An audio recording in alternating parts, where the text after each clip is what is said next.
Good morning. It's Wednesday, November 19th. International Men's Day.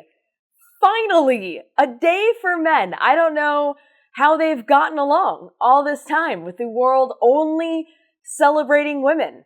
And so well. It's just nonstop, everywhere you go, constantly.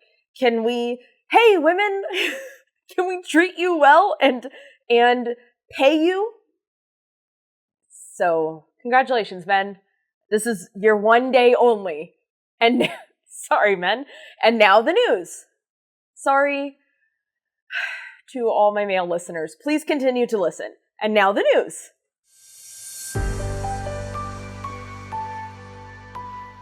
Starting in Saudi Arabia. That's right. That's how you know big stuff happened. When we're starting there.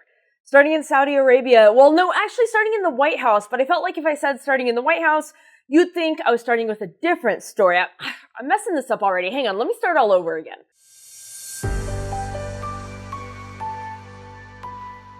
Starting in the White House, but not like you think, where President Trump met with Crown Prince Mohammed bin Salman in his first U.S. visit since 2018.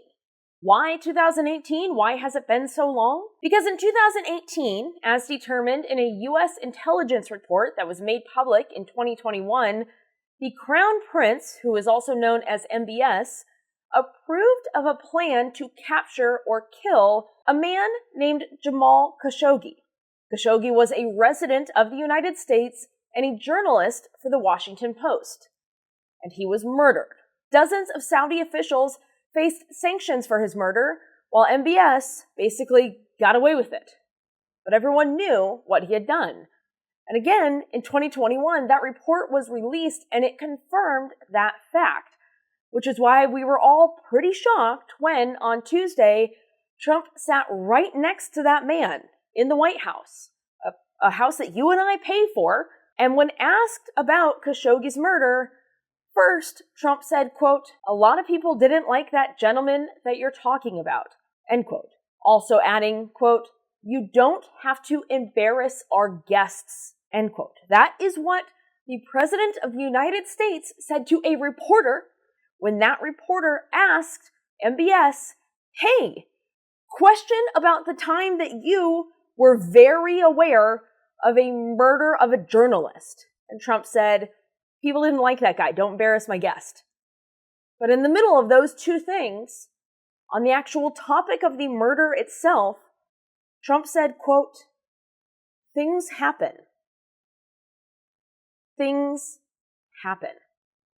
That is how he responded to a question about a man who was murdered. A deal was also formalized in that meeting to sell the country F-35s. Fear not, per Trump, quote, "Israel's aware and they're going to be very happy." If I had to guess, I would say that is not the most true description of how they're feeling right now. Israeli officials have said that they are not necessarily opposed to the idea of Saudi Arabia having the F-35s as long as they normalize their relations with Israel under the Abraham Accords. The Saudis, however, have said that they would only join the Abraham Accords after there is a credible and guaranteed path to Palestinian statehood.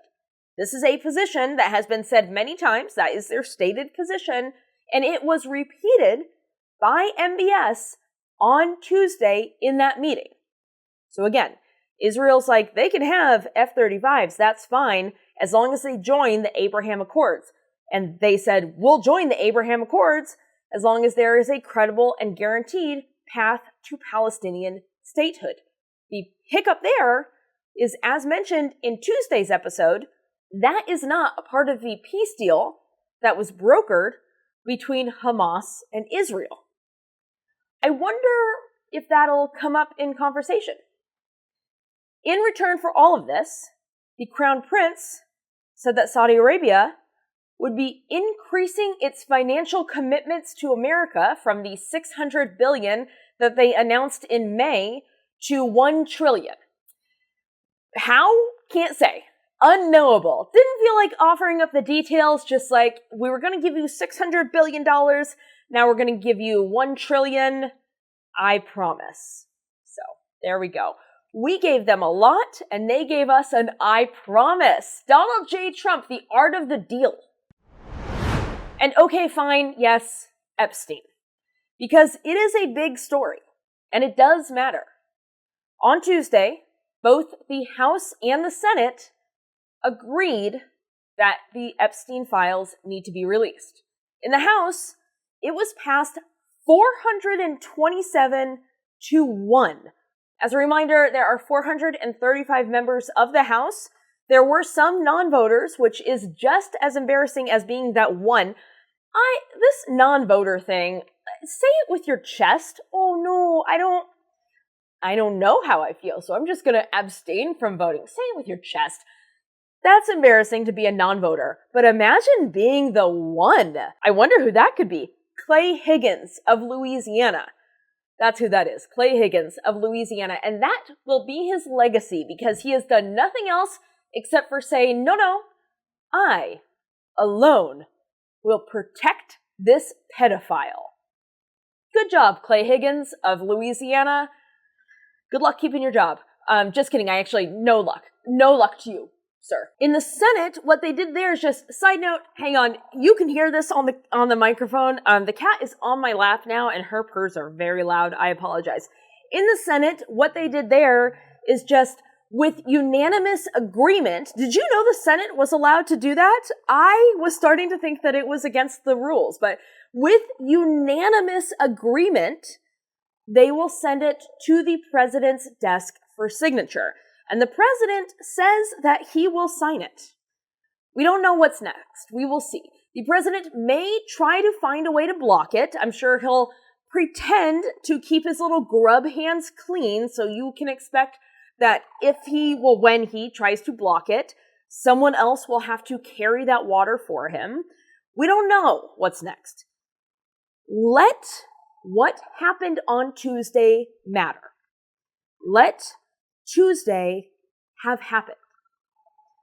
On Tuesday, the House and the Senate finally voted, and with near unanimous numbers, except for a few absolute losers in the House, they voted nearly unanimous to give voice to the survivors and make it clear that it does not matter how much money or power you have, you are not above the law when it comes to things like this.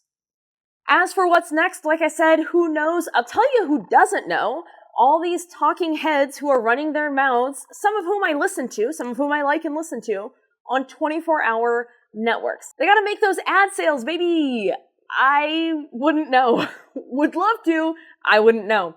We will see how this unfolds. We genuinely do not know what's coming. Every day is a new and unfun surprise. You know what I mean? But this, like I said, let this have happened. Let this good news be good news. And finally, we end in Texas on an up. That's right, the Lone Star State shines bright for democracy. Can you believe it? I can believe it. I have a Texas tattoo with a little voter checkbox in the middle. I can believe it. On Tuesday, a federal court ruled in a 2-1 decision that Texas's congressional maps redrawn in the middle of the decade to give Republicans a perceived advantage in the House, as requested by the President of the United States, in a move that kicked off a series of congressional redrawings all around the country, and here in California, our own little voter-led reconfiguration cannot go into effect ahead of the 2026 midterms. Well. This will go all the way up to the Supreme Court, and you can expect that it will do so on an emergency application. The emergency? Texas has, since 2013 and Chief Justice Roberts' first giant crack into breaking apart the Voting Rights Act, always been the first state to disenfranchise voters, and if they don't hurry up, voters might actually have their voices heard in the midterms, and they do not like how Republicans are acting, so they're probably not going to vote for them in overwhelming numbers, so they better make sure that those votes against them don't count. It's an emergency. If it does go on an emergency application, historical badman Justice Thomas will likely take the case since he is assigned to emergency cases in that area. I wonder how he'll rule. So this fight is not over yet, but if you're looking for a laugh, here is how Governor Abbott justified the redrawing of congressional maps in Texas. Quote, "The legislature redrew our congressional maps to better reflect Texans' conservative voting preferences, and for no other reason," end quote. So, to cheat. You did it to cheat. You just said that you did it so that Texas Republicans have a better chance. You are so dumb. You suck. I don't think people, if you don't know me, you might not understand that this show here, I live in Los Angeles. This show here is just about the news. It doesn't exist without Wendy Davis going and doing her, I'm not going to do the lecture, I promise. If you know me, you're worried that I'm going to lecture you about Wendy Davis's filibuster in 2013. But the show doesn't exist if Wendy Davis doesn't do her filibuster in 2013, and then I go and do a documentary about her gubernatorial race in 2013 or 2014, and she ran against Governor Abbott. So I've spent a lot of time learning about Governor Abbott, and let me assure you that that man has never once been smart. He sucks. Texas, babe, I love you so much. Again, I have a Texas tattoo, and not just because you gave us Kelly Clarkson and Beyonce. You are filled with magic and potential. You deserve better. Treat yourself better. Please. Anyway, this is a win. This is a win. Because anytime that voters are reminded that their voice matters, they are only further encouraged to use it, empowered to cast that ballot. And while there are many, many ways that we are going to fight back against this awful, tyrannical, cruel for the sake of being cruel regime, none of it matters if we do not show up at the polling booths. Of course your vote matters. Why do you think they are trying so hard to silence it? Tuesday was a win for voters. And that's not nothing. And that's it. That's the news. I'm proud of Texas always, even when they mess up, because I know they can do better. I'm not proud of everyone in Texas. Greg Abbott, for example. That's a great example of someone that I'm not proud of. But Texas and Texans in general. Kelly Clarkson, opposite example. That one sticks out. That's an example of someone that I'm very proud of. Also, I am disgusted by the things happen quote from Trump. Disgusted. But, and I feel like no one in this band would like me making this connection, but they don't listen. Or, this is how I find out they do listen. I'm just kidding. They don't listen, which is crazy because this podcast is sweeping the planet. Sweeping the planet. Huge in New Zealand. Anyway, Things Happen is a song by my favorite band, Dawes, and so definitely not like, how dare Trump use that song, but this is not an appropriate thing for me to say. I am genuinely outraged by his comments. I can't be clear enough about that. Separately, it's a great song on a great album, but more than finding yourself in quite the pickle of just trying to say you like a song because you are like music to my ears, nailed it. I'm proud of you.